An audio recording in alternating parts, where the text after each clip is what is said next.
ल साथीहरु माछा मारेर आयो अब यहाँनेर यो माछा माछा अब यहाँनेर योभन्दा बेसी माछा त उतै पोखरीमा छोडेर आयो जम्मा गरेर यो त के यो अब यहाँ माछा निस्किन्छ है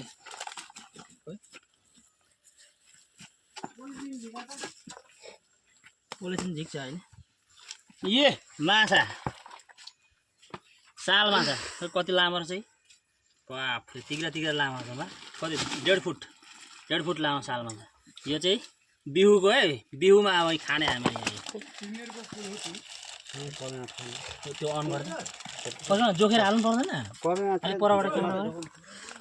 कोही माछा पहिले 2 केजी हैन फर्क फर्क ठुलो माछा छैन पहिले त बहुत कमाइ हाला त